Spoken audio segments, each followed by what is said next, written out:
आपने बहुत तरह के राउटर्स देखे होंगे वाईफाई वाले।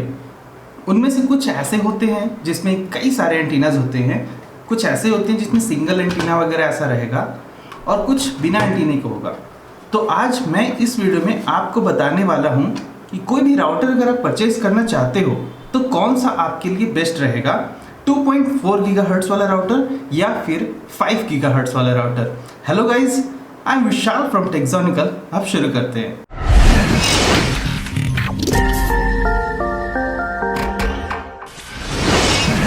जब भी कोई राउटर परचेज करने की बारी आती है, एक सबसे पहला क्वेश्चन होता है कि कौन सा खरीदें, जो कि 2.4 गीगाहर्ट्ज़ वाला मतलब सिंगल वाला है, या फिर हम डुअल बैंड वाला राउटर खरीदें जिसमें हमें 2.4 गीगाहर्ट्ज़ और 5 गीगाहर्ट्ज़ दोनों टाइप की स्पीड देखने को मिल जाती है। और इस केस में क्या है कि मुझे लगा कि क्यों ना इस कंफ्यूजन को इसमें क्लियर किया जाए कि आपके लिए कौन सा सुटेबल बेस्ट हो सकता है। सबसे पहली बात, 2.4 गीगाहर्ट्ज़ क्या है और 5 गीगाहर्ट्ज़ क्या है। ये दोनों ही एक तरह की फ्रीक्वेंसी होती है। जितनी ज़्यादा फ्रीक्वेंसी होगी उतना ही वेवलेंथ कम होगा। ऐसा एक लॉजिकल ऑपरेशन हमारे फिजिक्स में आपको देखने को मिलता है। Wavelength is inversely proportional to the frequency. अब अगर फ्रीक्वेंसी ज़्यादा है तो आपको स्पीड ज़्यादा मिलने की चांसेस है, लेकिन क्या है कि आपको उसका रेंज उतना ही कम मिलने वाला है, ये फॉर श्योर है। जितनी ज़्यादा फ्रीक्वेंसी होगी रेंज उतना कम होता जाएगा आपके राउटर का, और इसीलिए कई सारे एक्सटेंडर भी आते हैं मार्केट में जिससे आप रेंज बढ़ा सकते हो अपने डुअल बैंड कैपेसिटी। इन दोनों ही बैंड में आपको ऑलमोस्ट कितना तक का रेंज मिल जाएगा ये आपको पता होना चाहिए अगर आप कोई राउटर खरीद रहे हो। और उस केस में क्या है कि 2.4 गीगाहर्ट्ज़ का जो राउटर है उसमें आपको इवन 100 मीटर्स तक की रेंज देखने को मिल जाती है।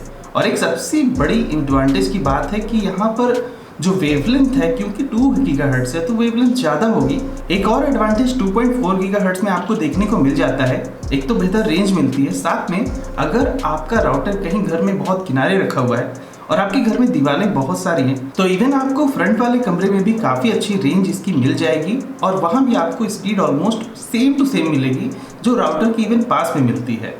तो ये एक काफ़ी एडवांटेज हो सकता है आपके लिए। और 5 गीगाहर्ट्ज़ में अगर हम बात करें तो यहाँ पर दोनों ही चीज़ें पुअर है, क्योंकि यहाँ पर वेवलेंथ शॉर्ट होती गई, क्योंकि हमारी फ्रीक्वेंसी ज़्यादा है तो वेवलेंथ शॉर्ट हो गई, और वेवलेंथ शॉर्ट हो गई तो फिर रेंज भी उसकी कम हो जाती है।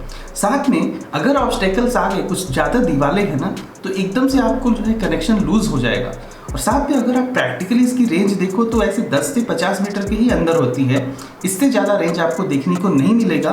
और इवन अगर दीवारें हैं तो फिर तो ये रेंज और भी कम हो जाती है। तो बेसिकली अगर आप 5 गीगाहर्ट्ज़ का राउटर उसी रेंज में इस्तेमाल करना चाहते हो तो जितने भी डिवाइसेस आपके पास हैं वो क्लोजर टू राउटर रहेंगे तो ज़्यादा बेहतर होगा। अब बात करते हैं थोड़े प्रैक्टिकल सिनेरियो की। अब देखो, आपने कोई डुअल बैंड राउटर तो ले लिया है, उसमें 2.4 गीगाहर्ट्ज़ और 5 गीगाहर्ट्ज़ दोनों का ही सपोर्ट आपको देखने को मिल रहा है।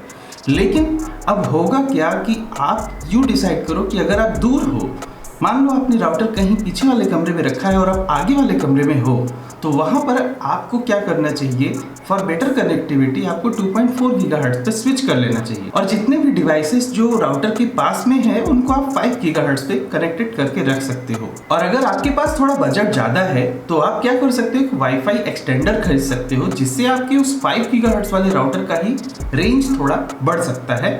लेकिन वो बहुत ही प्रैक्टिकल ऑप्शन नहीं है, वहाँ आपको फिर भी स्पीड थोड़ी डाउन देखने को मिल सकती है। और अब मैं आपको करके दिखाता हूँ 2.4 गीगाहर्ट्ज़ और 5 गीगाहर्ट्ज़ का जो स्पीड टेस्ट कंपैरिजन है वो मैं आपको एक बार करके दिखाता हूँ। उससे आपको एक आइडिया मिल जाएगा कि दोनों में एक्चुअल में स्पीड में कितना डिफरेंस आ रहा है। नॉर्मली आप जब भी कोई डुअल बैंड राउटर खरीदते हो तो आपको 2 बैंडविड्थ यहाँ पर दिखाई देती है। जो नॉर्मल वाला है उसमें कुछ भी ऐसे नहीं लिखा है, ये 2.4 गीगाहर्ट्ज़ का है बेसिकली, और ये 5 गीगाहर्ट्ज़ वाला बैंड है। तो अभी मैं इस पे 2.4 गीगाहर्ट्ज़ पे कनेक्ट कर लेता हूँ। अभी हम कनेक्टेड हो गए 2.4 गीगाहर्ट्ज़ से। तो अब मैं यहाँ पर स्पीड टेस्ट आपको नॉर्मल करके दिखाने वाला हूँ, जो गूगल का इनबिल्ट स्पीड टेस्ट है उसमें। आप देख सकते हो यहाँ पर करीब करीब 50 Mbps तक की स्पीड जा रही है, जो कि एक बहुत ही अच्छी स्पीड है 2.4 गीगाहर्ट्ज़ के लिए। और आपको यही स्पीड ऑलमोस्ट यहाँ से 100 मीटर की दूरी पे भी देखने को मिल जाएगी, क्योंकि ये वाईफाई राउटर जो मेरा वाला है इसका रेंज काफ़ी अच्छा है, 100 मीटर्स का सपोर्ट ऑलमोस्ट इसमें देखने को मिलता है, और ऑलमोस्ट किसी भी राउटर में आपको इतनी ही स्पीड ऑलमोस्ट देखने को मिल जाएगी। और अब हम इसको कनेक्ट करते हैं 5 गीगाहर्ट्ज़ कनेक्शन पे। तो उसके लिए मैं यहाँ पर अपने नेटवर्क को स्विच कर लेता हूँ 5 गीगाहर्ट्ज़ पर बेसिकली। और अब जैसा कि हम कनेक्टेड हैं, और अब मैं जब रन स्पीड टेस्ट करूँगा तो आपको स्पीड ऑलमोस्ट यहाँ पर 70 Mbps तक की दिखाई दे रही है। ऐसा इसलिए भी है क्योंकि मेरा लैपटॉप जो है ये गीगाबिट राउटर्स वगैरह को सपोर्ट नहीं करता है, तो इस केस में आपको ऑलमोस्ट 70 to 80 स्पीड ही देखने को मिलेगी। अगर आपके पास कोई गीगाबिट राउटर है तो ये काफ़ी अच्छा एडवांटेज हो सकता है, उस केस में आपको इवन फार बेटर स्पीड देखने को मिल जाएगी। एक और मुझे बहुत ही अच्छा पॉइंट लगता है, जब भी आप कोई 5 गीगाहर्ट्ज़ का राउटर खरीदते हो तो आप नंबर ऑफ डिवाइसेस जो है ना ज़्यादा कनेक्ट कर पाओगे, क्योंकि वहाँ पर आपको फ्रीक्वेंसी ज़्यादा मिल रही है। आपके जो सिंगल बैंड राउटर होंगे या फिर 2.4 गीगाहर्ट्ज़ बैंड पे अगर आपने अपने राउटर को स्विच करके रखा हुआ है, उस एक बैंड पर आप बहुत सारे मल्टीपल डिवाइसेस कनेक्ट करने में थोड़ा सा वहाँ पर आपको प्रॉब्लम हो जाएगी।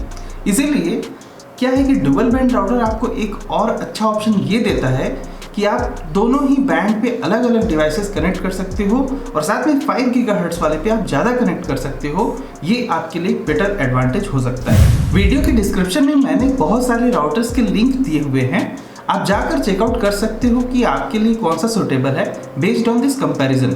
और आपको भी एक आइडिया मिल गया होगा कि 2.4 गीगाहर्ट्ज़ का राउटर आपको कब खरीदना है और 5 गीगाहर्ट्ज़ का राउटर कब खरीदना है, और उसके साथ में गीगाबिट राउटर आपको कब खरीदना है।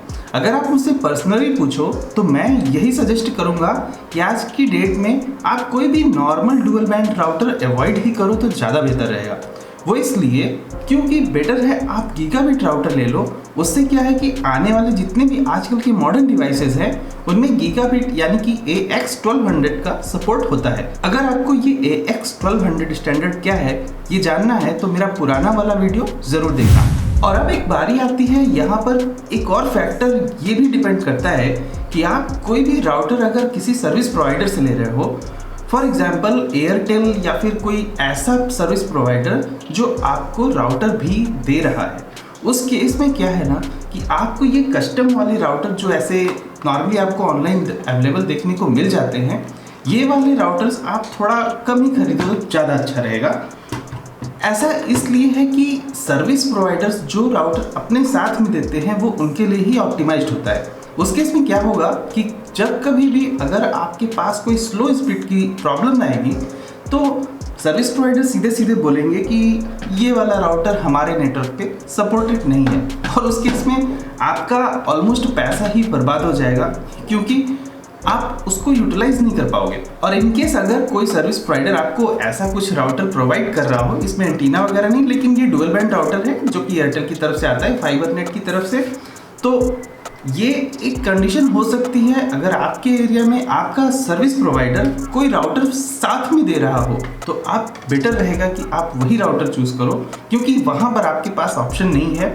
और ये एक तरह की मार्केटिंग गिमिक है कि सर्विस प्रोवाइडर से एक राउटर पहले से आपको दे रहे हैं और आपको वही लेना है, और इस केस में आपके पास कोई ऑप्शन नहीं है कि आप दूसरा डुअल बैंड राउटर या गीगाबिट राउटर वगैरह आप खरीदो। तो उम्मीद करता हूँ इस वीडियो से आपको ये 2.4 गीगाहर्ट्ज़ और 5 गीगाहर्ट्ज़ के बीच का डिफरेंस पता चल गया होगा।